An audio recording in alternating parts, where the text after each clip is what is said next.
タッチューが見えてます。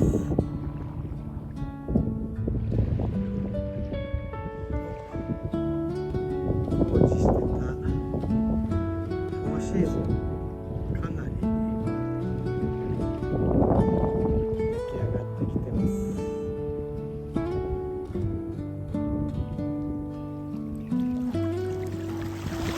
工事してます。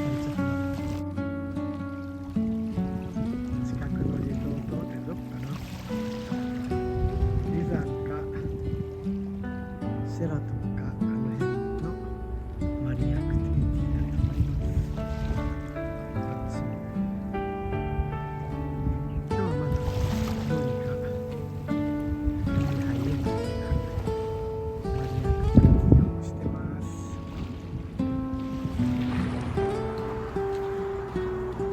す。確かここは出川のスイカヘルメットの番組でゆきえと一緒に来た浜です。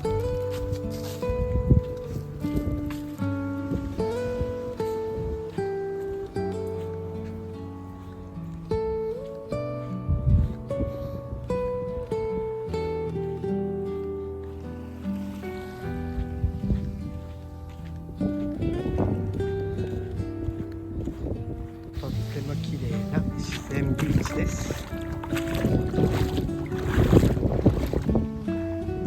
と遠浅で続いてます。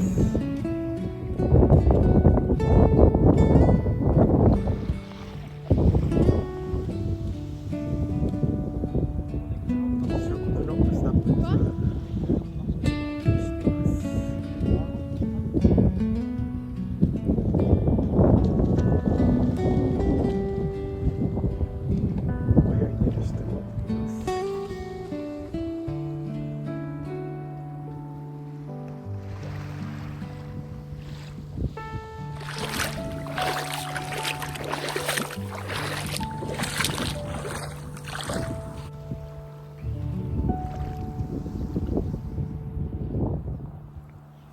ほぼプライベートビーチのように綺麗な海、白い砂浜が続いているおすすめの丹茶浜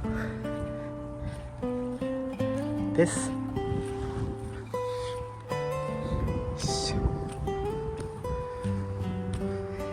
ウミガメも時々来るかな。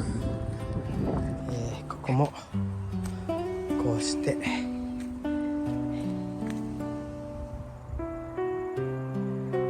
ミガメの巣ということで保護しています。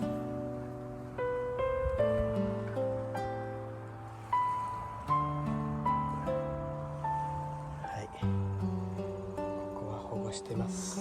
ウミガメが帰って卵から帰って海に出やすいように保護してます。